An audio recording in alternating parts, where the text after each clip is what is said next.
In Mexico's big jungle, there are millions of different animals and plants. But now, a huge fast train track might harm all of this. They've already started building it, and it's cutting through the jungle and damaging old Mayan places. Today, we are talking about the Tren Maya, a very big project in the jungle that many people don't like.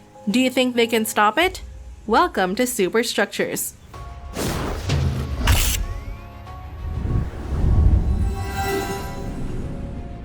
Down in southern Mexico lies the Yucatan Peninsula, a place with lush jungles and gorgeous white sandy shores. This region, known as the Riviera Maya, sits between Cancun and Tulum, and is a hotspot for tourists. Yet these tourists aren't just here for the stunning beaches. Many centuries ago, the Yucatan Peninsula was home to the Mayan civilization, a highly advanced society skilled in math, astronomy, and construction. They left behind incredible structures, like the renowned Chichen Itza Pyramid, one of the world's 7 wonders. However, the dense cave-filled jungle has made it tricky to journey between the tropical coast of the Riviera Maya and the ancient Mayan ruins. To get from Cancun to Chichen Itza, you currently need to endure a 3-hour bus ride along curvy roads, and this is considered one of the shorter trips. Some Mayan sites are so isolated that they seldom see visitors. The Mexican president aims to alter this by constructing the Tren Maya, despite international legal concerns and intense opposition. But what exactly is this Tren Maya?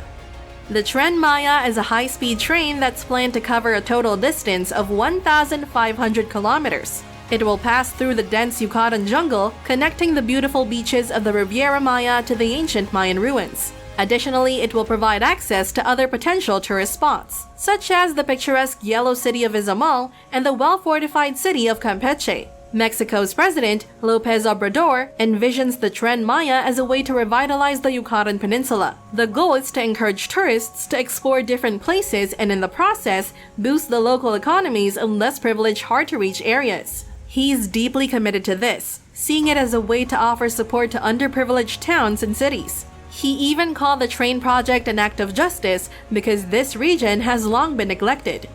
As for when this project will be completed, it's a story of determination. A previous Mexican president announced a similar train line in 2012, but canceled it a few years later due to its high cost. Many believe the Tren Maya would meet a similar fate, another grand plan that would never materialize. However, they were proven wrong. Construction on the Tren Maya started in June 2020, with workers cutting a path through the Yucatan jungle. 1 year in, 10% of the rail line was already complete, and just 6 months after that, construction had progressed to 25%. Initially budgeted at around $7 billion, the estimated cost of the Tren Maya has already seen a significant increase, and it might reach as high as $25 billion when the construction concludes. Despite these escalating expenses, the president is determined to complete the Tren Maya within the next 2 years, considering it as a final gift to the Mexican people before his term ends in 2024. However, the big question remains: do the Mexican people actually want this train? A recent survey reveals that nearly half of Mexico's population is against the construction of the Tren Maya. They are less concerned about the noble goal of rejuvenating towns and wealth distribution, and more focused on the environmental and cultural damage this megaproject is causing. During the first 2 years of construction, over 25,000 Mayan structures were unearthed for the first time. Legally, the construction teams cannot damage ruins of significant historical importance. However, determining what qualifies as historically valuable isn't straightforward. Archaeologists face the daunting task of categorizing these sites on a scale from 1 to 4, with 4 being of the utmost importance. Only those rated as 4 are safeguarded. Everything else is demolished. To complicate matters, archaeologists are working under tight deadlines. In one instance, they had 18 days to assess 60 kilometers of jungle, a task that should have taken 2 years. They were warned that if they didn't finish in time, construction would proceed regardless. As of now, fewer than 15 sites comprising just a few hundred structures have gained legal protection. One exception to this destruction is the ancient city of Pommel II, a vast site with over 300 unexplored structures, including well-preserved pyramids. The government opted to raise the train tracks to pass over the city instead of through it, which largely spares the site. However, Pommel II is an outlier.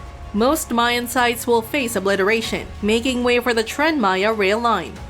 The controversy surrounding this project isn't limited to historical concerns. Environmental organizations have been vocally critical, asserting that the construction is inflicting irreversible damage on the Yucatan Peninsula's ecosystem. The president initially pledged in 2018, upon announcing the project, that we won't uproot a single tree. However, this promise has not been upheld. Already, construction crews have cleared nearly 150 hectares of forest, equivalent to around 200 football fields. Among the environmentalists' chief worries is the Calakmul Biosphere Reserve, one of Mexico's largest and most ecologically important areas, which could be bisected by the project. Just as important Mayan ruins are supposed to receive legal safeguards, areas of ecological significance are meant to be protected. Nevertheless, in 2021, the Mexican government passed a national decree granting the Tren full immunity from environmental regulations. Environmental concerns have triggered active protests, including an instance where Greenpeace activists tethered themselves to heavy machinery at one of the construction sites, although these demonstrations were disregarded by the government. An official from the government articulated this perspective: "People go first. We do not gain anything as a country having fat jaguars, but starving children." Nevertheless, this argument presupposes that the Tren Maya will genuinely benefit impoverished regions. This was consistently the noble aim of President Lopez Obrador, but many individuals believe that the Tren Maya will instead have a detrimental impact. International law stipulates that the Mexican government cannot proceed with the construction of the Tren Maya without obtaining prior consent from the indigenous communities that are likely to be impacted by the project. In 2019, President Lopez Obrador conducted a public referendum in which 90% of the participants expressed their support for the project. However, this public referendum has faced significant criticism. Firstly, the voters were not provided with all the project's details. They were only presented with the positive aspects. Secondly, some materials were not accurately translated into indigenous languages, thereby complicating the decision-making process for voters. Thirdly, the voting stations were predominantly located in major cities, making them inaccessible to rural populations. Of the 3.5 million potential voters in the affected areas of the Yucatan Peninsula, only 2% managed to cast their votes.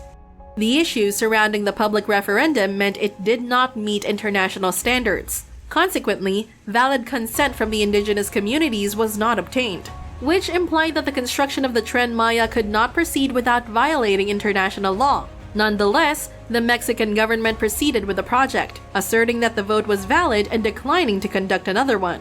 The indigenous communities are far from content. In an open letter, one group expressed their dissatisfaction, stating, "This project isn't designed for us, the common people. It's a tourism project that will only benefit the wealthy and foreigners." They are concerned about environmental damage, the extensive destruction of their Mayan cultural heritage, and potential eviction when their homes clash with the train's path. Although there might be long-term benefits from increased tourism, they remain unconvinced that these benefits outweigh the losses. A year after the referendum, a local council presented a petition with 250,000 signatures, urging the project to be stopped. This number significantly exceeded the original referendum, which garnered fewer than 100,000 votes. However, the government remained unresponsive. Subsequently, several indigenous groups have brought the project to court, resulting in over 20 injunctions progressing through legal channels. A few of these have temporarily halted the train's construction, although never more than a few weeks. These legal disputes are held in major cities in the region, making it challenging for people in remote communities to attend the hearings and present their cases. Meanwhile, the Tren Maya forges ahead, regardless of the wishes of the locals. There's a painful irony in all of this. The train is intended to make the wonders of the Yucatan Peninsula more accessible to tourists. But will tourists still want to visit Yucatan if the ruins have been demolished, the jungle despoiled, and the local communities displaced? What are your thoughts on this? Should this train project proceed? Share your opinions with us in the comment section below. If you found this video intriguing, remember to give it a thumbs up and subscribe to Superstructures for more content. Thank you for watching, and we'll catch you in the next video.